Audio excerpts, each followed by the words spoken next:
کا تذکرہ ہوا تھا. سورہ ہود کے بعد ہے سورہ یوسف. سورہ یوسف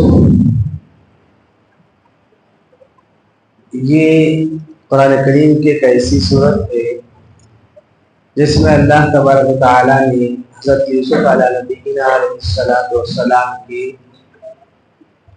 حالات زندگی بیان کی، اور اس کے علاوہ حضرت یوسف علیہ السلام کی زندگی کے حالات کا کہیں اور تذکرہ نہیں، اور بڑا تفصیلی تذکرہ ہے. یہودیوں نے مشرکین مکہ کو ایک سوال دے کر بھیجا تھا کہ تم جاؤ، تمہارے یہاں جو شخص نبوت کا دعویٰ کرتا ہے اس سے یہ سوال کرو کہ بنی اسرائیل ان کا اصل وطن کنعان تھا، یہ مصر کیسے پہنچے؟ اب ظاہر بات ہے کہ عرب پورا عرب قبیلہ جو ہے، پورا عرب کا علاقہ قریش، یہاں تاریخ دانی نہیں تھی، اور انبیاء علیہ السلام کے واقعات کا تفصیلی تذکرہ جس طرح اہل کتاب یہود و نصارہ جانتے تھے، اہل کتاب ہونے کی وجہ سے وہ تفصیلات انہیں معلوم نہیں تھی. ایسے میں نبی پاک صلی اللہ علیہ وسلم جنہوں نے کسی سے پڑھنا لکھنا نہ سیکھا ہو کیسے بتا سکیں گے؟ پریشان ہو جائیں گے، اور پھر یہی جھٹلانے کے لیے تمہیں کافی ہوگا. جب انہوں نے آ کر نبی پاک صلی اللہ علیہ وسلم سے سوالات کیے تو نبی پاک صلی اللہ علیہ وسلم پر سورہ یوسف پوری اتری، اور بڑا تفصیلی انداز سے حضرت یوسف علیہ السلام کا قصہ بیان کیا گیا. اور اس میں اللہ تعالیٰ نے اس کو احسن القصص کا بہترین قصہ ہے، یعنی آپ کی بچپن سے لے کر اور آپ کے انتہا تک، جب اللہ نے آپ کو مصر کا بادشاہ بنایا، اقتدار عطا کیا، ساری تفصیلات بیان کی، اور وہ تفصیلات بیان کی جن کا علم اہل کتاب کو بھی نہیں تھا.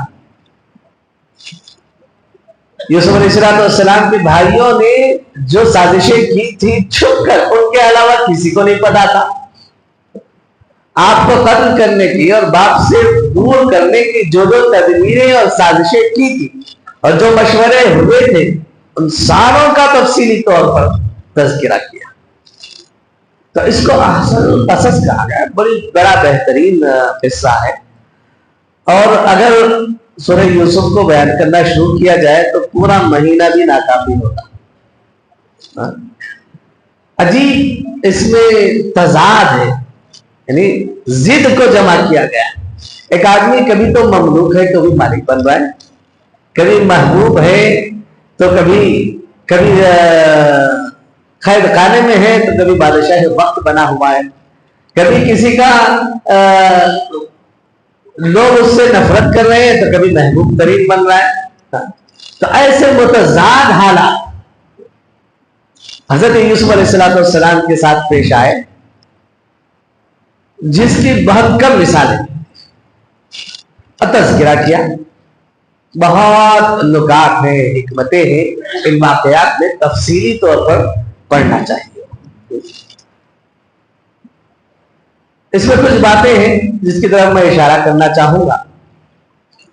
حضرت یوسف علیہ نبینا علیہ السلام والد صاحب کے سے جدا کیے گئے، مصر لائے گئے، غلام بنا کر بیچ دیے گئے، اور جس نے خریدا تھا عزیز مصر، اس نے اپنے یہاں رکھا، بیٹا بنا کر رکھا. گھر والی نے، اللہ تعالیٰ نے حسن دیا تھا، بہت دیا تھا، اتنے حسین تھے. قرآن کریم بیان کرتا ہے اس کو واقعہ کہ عزیز مصر کی بیوی ڈورے ڈال رہی تھی. لوگوں کو بعد میں پتا چلا تو مالدار گھر کی عورتوں میں، وزراء کی عورتوں میں چینی گوئیاں ہونے لگی. بھئی عزیز مصر کی بیوی ہے اور غلام پر فریفتہ ہے، ٹیسٹ کتنا خراب ہو گیا دیکھو. عزیز مصر کی بیوی ہے، اتنا اونچا مقام ہے، اور کس پر بن رہی ہے؟ ایک غلام پر. تو اس نے سنا تو کہا اچھا بتاتی. ایک مرتبہ سب کو دعوت دی، جمع کیا، بٹھایا، اور دعوت کیسی؟ جیسے ہمارے یہاں چائے وغیرہ کی دعوت ہوتی ہے اس طرح کے پھل فروٹ کی دعوت دی، اور سب کو الگ الگ مسحری بنا کر ان کے پاس سامنے فروٹ رکھے، اور ہر ایک کے سامنے چاقو بھی رکھا کہ خود فروٹ کاٹ کر کھائے۔ جب عورتیں فروٹ اٹھا کر کاٹنے لگی، عین اس موقع پر عزیز مصر نے حضرت یوسف علیہ السلام کو آواز دی کسی کام سے بلانے کی طرح، بھائی ادھر آؤ، یہ لے کر آؤ، وہ لے کر آؤ۔ اب جیسے ہی ان عورتوں کے سامنے حضرت یوسف علیہ السلام نکلے، خوبصورتی کو دیکھ کر مبہوت ہو گئی، دنگ رہ گئی، ایسا بھی انسان ہو سکتا ہے کیا؟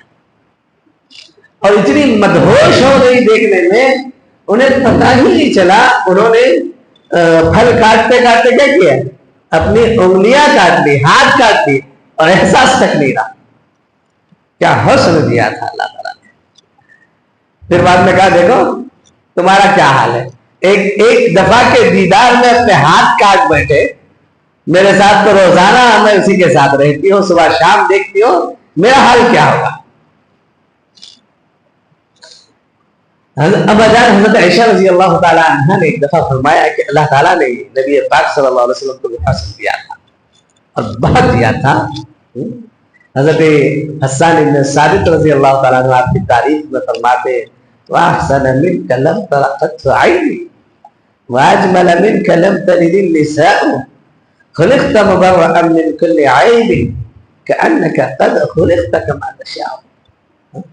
آج تک میری آنکھ نے آپ جیسا حسین کسی کو دیکھا نہیں۔ میں کیا ہوں، میری بساط کیا ہے، دنیا میں آج تک کسی عورت نے آپ جیسا خوبصورت جنا نہیں۔ تشبیہ دیتے اللہ نے آپ کو گویا کہ ایسا پیدا کیا، گویا کہ اللہ تعالیٰ نے نبی پاک صلی اللہ علیہ وسلم کے روح کو مخاطب کر کے آپ کا جسم بنایا ہو۔ میرے محبوب آپ کے آنکھ کیسے بناؤں، کان کیسا بناؤں، آپ کے گال کیسے بناؤں، آپ کے رخسار کیسے بناؤں، ایک ایک چیز پوچھ پوچھ کے جو انسان کے انتخاب کی انتہا ہوتی ہے، وہ گویا کہ پوچھ پوچھ اللہ نے پوچھ کر نہیں بنایا، لیکن وہ بنایا کہ اس جیسا تم کو یاد نہیں۔ تو اما جان حضرت عائشہ رضی اللہ تعالیٰ عنہ فرماتی میرے نبی کو اللہ نے اتنا حسن دیا تھا کہ مصر کی عورتیں حضرت یوسف علیہ السلام کو دیکھ کر اپنا ہاتھ کاٹ بیٹھی، اگر میرے نبی کو دیکھ لیتی تو وہ سینہ چاک کر لیتی۔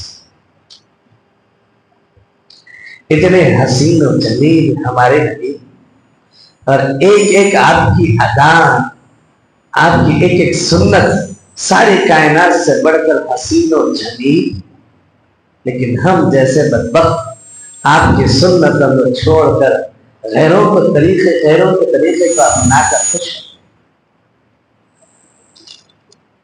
فساق و فجار کے طرز زندگی کو اپنا کر اتراتے ہیں۔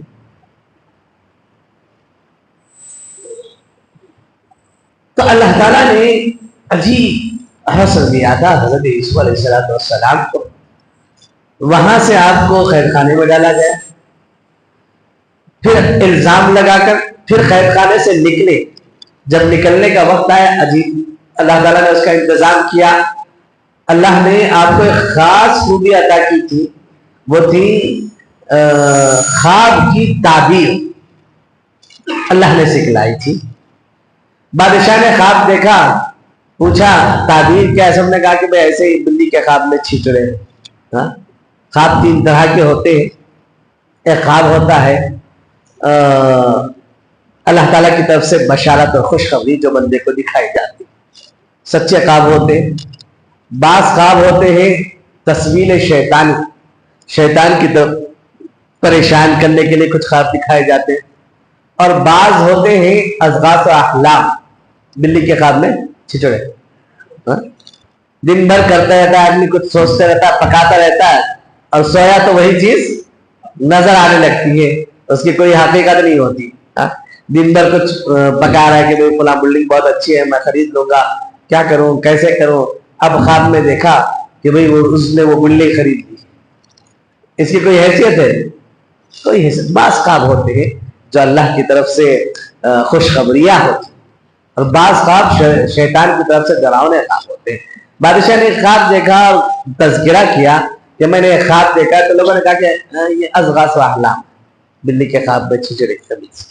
وہاں ایک نوکر تھا جو کہاں تھا, حضرت یوسف علیہ السلام کے ساتھ جیل میں تھا. اس نے خواب دیکھا تھا, حضرت یوسف علیہ السلام نے اس کی تعبیر بتائی تھی, وہ تعبیر اس کو سمجھ میں آئی تھی, اور پھر وہ چھوٹ کر آیا تو اس کو یاد آیا. حضرت یوسف علیہ السلام نے کہا تھا کہ بادشاہ کے سامنے تذکرہ کرنا, شیطان نے بھلا دیا, کیونکہ نبی پر کسی کا احسان نہ رہے کہ میری وجہ سے تم چھوٹے ہو. اب جب یہ بات آئی تو فوراً یاد آ گیا, بادشاہ مجھے کیا ہے, جیل خانہ جانے دیجئے, میں آپ کے خواب کی تعبیر بتاتا ہوں. گئے, حضرت یوسف علیہ السلام نے خواب کی تعبیر بتائی, اور خواب کی تعبیر میں جو آنے والے حالات اور پریشانیاں ہیں اس کی تدبیر بھی بتائی, تعبیر بھی بتائی, اور ان حالات سے بچنے کی تدبیر بھی بتائی. بادشاہ بہت خوش ہو گیا, بھائی کون ہے آدمی, بلا کر تو لاؤ. جب بلایا گیا تو حضرت یوسف علیہ السلام نے انکار کر دیا, میں نہیں آؤں گا, مجھ پر جو الزام لگا ہے اس کی پہلے تحقیق ہو.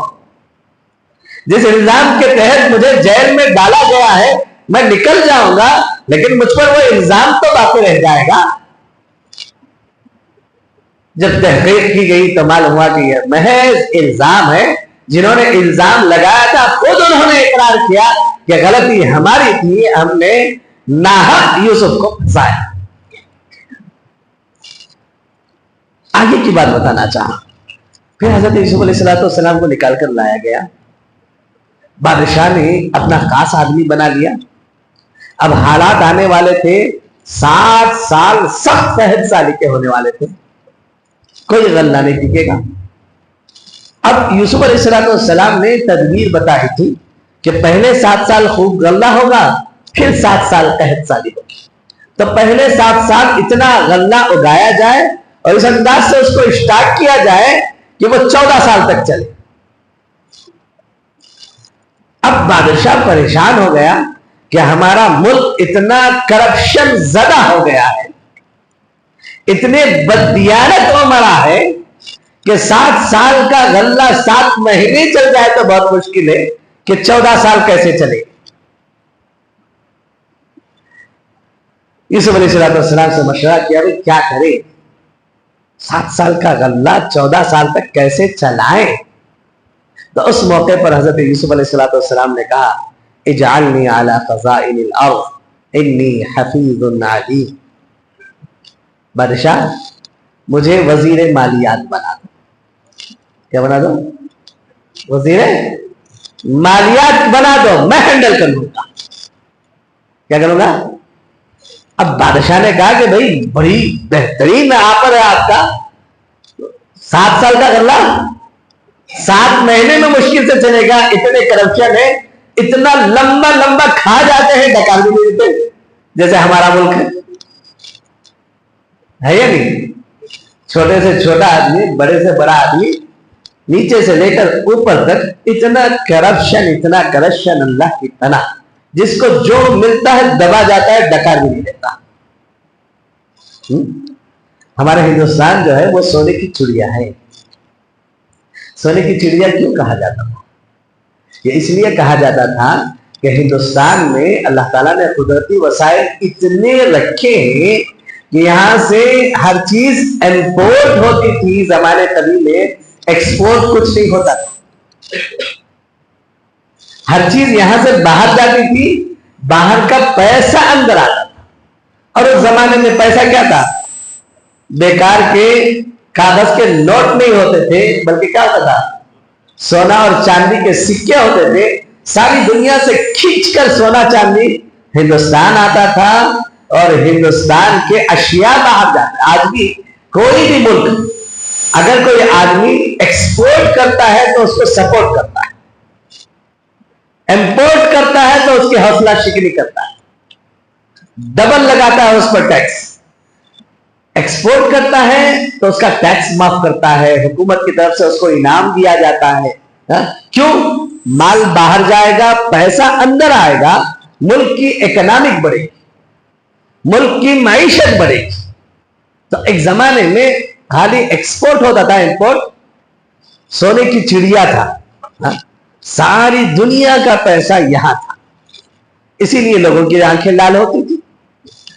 اب اتنا بہترین ملک کھا کھا کھا کر اتنا کھوکھلا بنا دیا ہے۔ آج بھی اگر ہمارے ملک سے کرپشن ختم ہو جائے تو آج بھی دنیا کا نمبر 1 ملک بنے گا۔ وہ وسائل قدرتی ہمارے ملک میں ہے، ویسے کسی اور ملک میں نہیں۔ ہر چیز، زندگی کی ضرورت کی ہر چیز اللہ نے یہاں وافر مقدار میں رکھی۔ اور آپ کو بتاؤں کہ 5 مسجدیں بنی اسلام کے آنے کے بعد، 6ٹھی مسجد ہندوستان میں تھی۔ نبی پاک صلی اللہ علیہ وسلم نے فرمایا کہ مجھے وہ یہاں سے کیا ہے، ٹھنڈی ہوائیں آ رہی ہیں۔ ہندوستان معمولی نہیں ہے، معمولی مت سمجھو۔ نبی پاک صلی اللہ علیہ وسلم کو یہاں سے ٹھنڈی ہوائیں آئیں، بڑی اس کے اپنے فضائل ہیں۔ تو میں کہہ رہا ہوں کہ یہ ملک آج بھی اگر کرپشن ختم ہو جائے تو دنیا کا نمبر 1 ملک۔ لیکن لوگ کیا ہے، ناسور اور کینسر کی طرح صاحب اقتدار لوگوں میں قید نہیں ہے۔ فلاں پارٹی، فلاں پارٹی، فلاں قوم، فلاں مذہب کے ماننے والے، فلاں مذہب کے ماننے والے، یہ اتنا بری جگہ ہے، جو جاتا ہے اس کا شکار ہو جاتا ہے۔ متعدی بیماری ہے، جو اقتدار پر پہنچتا ہے وہ کیا ہے، وہ ہوس کا شکار ہوتا ہے، اور کرپشن اس کی رگوں میں داخل ہو جاتے۔ اتنا ہے کہ چند گنے چنے بندے ہیں اللہ کے، وہ بھی علماء میں خاص طور پر ہیں، ان کو اگر نکال دیا جائے تو کچھ نہیں بچتا۔ تو حضرت یوسف علیہ السلام نے ایسے کرپشن زدہ ملک میں اپنے کو منوایا اور کہا کہ بادشاہ مجھے دیجیے، مجھے وزیر مالیات بنائیے، میں 7 سال کا غلہ 14 سال چلا کر دکھاؤں۔ آج ہم لوگ کہتے ہیں کہ ہمارے ہاتھ میں اقتدار نہیں ہے، ہمارے پاس فلاں چیز نہیں ہے، فلاں چیز نہیں، بس صلاحیت پیدا کر کے تو دکھاؤ، منوا کر تو دکھاؤ۔ ایک رہا کہ بگوید نہ کہ اتار بگوید، خوشبو وہ ہے جو خود بتائے کہ میں خوشبو ہوں۔ اتار تو بتاتا ہے کہ یہ بہت خوشبی ہے، لانگ لاسٹنگ ہے، بہت دیر تک رہتی ہے، 8 دن رہے گی، 10 دن رہے گی، لگا کر جائیں گے گھر تک بھی نہیں رہے گی۔ تو انسان اپنا جوہر منوائے۔ آج ہمارا حال یہ ہے، ہمارا اپنا بھی اتنی بری حالت ہے، ہم اپنے معاملے میں دیانتدار نہیں، ایک فیکٹری میں جاب کر رہے ہیں دیانتدار نہیں، ایک چھوٹے سے تاجر ہیں دیانتدار نہیں، کسی چیز کے ذمہ دار ہیں دیانتدار نہیں۔ اگر ہم دیانتدار ہوتے تو ہمیں کہنے کی ضرورت نہیں ہوتی، قوم میں پیر پڑتی کہ بھائی آپ آ جاؤ اس کرپشن زدہ ملک میں، آپ سماج لو، ملک سمجھے گا، ورنہ تباہ و برباد ہو جائے گا۔ بنانا ہے اپنے آپ کو، اپنے اخلاق، اپنے کردار کو، اپنے آپ کو منوانا ہے۔ جب منوائیں گے اخلاقی اعتبار سے، علمی اعتبار سے، صلاحیت، آج بھی ملک کے بڑے بڑے عہدوں پر مسلمان باز فائز ہیں، اور جب ہمیں ان سے ملاقات ہوتی ہے کچھ لوگوں سے تو وہ کہتے ہیں کہ اتنی زیادہ عصبیت ہے کہ ہم یہاں ٹک نہیں پائیں، بس ہماری صلاحیتوں نے ہمیں یہاں ٹکا کر رکھا ہے۔ ایک بڑی کمپنی، بہت بڑی کمپنی، اس میں مسلمان ہیں، بڑے بڑے عہدوں پر ہیں، ہم لوگ گئے، ملاقات ہوئی تو انہوں نے کہا کہ ماشاءاللہ مسلمان بڑے بڑے عہدوں پر ہیں۔ تو انہوں نے کہا کہ حضرت ہماری صلاحیت ہے، ہمارے علاوہ کوئی آدمی دوسرا وہاں کھڑ نہیں سکتا، مجبور ہے وہ، اس لیے ہم پر کے سیکنڈ آپشن ملے گا تو ہمیں ہٹا دیں گے۔ صلاحیتیں تو پیدا کریں، یہ ہونا چاہیے۔ بہت سی اس میں اللہ تعالیٰ نے حکمت کی باتیں، اور خاص طور پر ملک کے معاملے میں، اقتدار کے معاملے میں بہت سی نصیحتیں حضرت یوسف علیہ السلام کے قصے کے ضمن میں بتائی گئی ہے۔ یہ پڑھنے سمجھنے سے تعلق رکھتی ہے۔ آخر میں حضرت یوسف علیہ السلام نے دعا کی کہ اللہ آپ کا احسان ہے، نعمت ہے مجھ پر، میرے والدین پر کچھ نہیں تھا، میں ایک دیہات کا رہنے والا تھا، تو نے اپنے فضل سے کرم سے دیہات سے اٹھا کر شہر کو لایا اور اقتدار اعلیٰ پر بٹھایا۔ یہ تیرا کرم ہے اللہ، زندگی بھر مجھے شکر گزار بندہ بنائے رکھ، اور وفات مجھے نیک صالح ہونے کی حالت میں دے، اور صالحین کے ساتھ میرا حشر فرما۔ اس اقتدار اعلیٰ کی کرسی پر پہنچ کر بھی انہیں اپنی زندگی کے ذرے ذرے کا احساس تھا، اپنے دین کی فکر تھی۔ آج ہم میں ذرا مال آ جاتا ہے تو دینداری تو گئی۔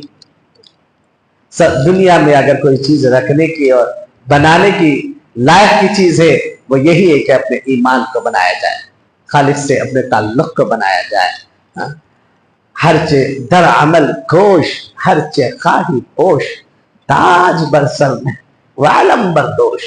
کوشش تو عمل میں کرنی چاہیے، آدمی کو اللہ والا بننا چاہیے، اللہ سے تعلق جوڑنا چاہیے، دیندار بننا چاہیے، ظاہری حالت چاہے کچھ بھی ہو جائے، در عمل کوش، ہر چے خواہی پوش، جو چاہے پہنو، لاکھوں روپے کے جوڑے پہنو، دل بنا ہوا، دل بنا، بادشاہ بن جاؤ، وزیر اعظم بن جاؤ، دل بنا ہوا ہو، اللہ سے تعلق اس کا مضبوط ہے تو وہ قابل قدر ہے، ورنہ پھر دنیا دو دن کی ہے، آج ہے کل ختم ہو گئے، بڑے بڑے اقتدار سورما بادشاہ نہیں رہے، ہمارا اور آپ کا کیا ہے؟ اللہ تعالیٰ توفیق عمل نصیب فرمائے۔ وآخر دعوانا الحمدللہ۔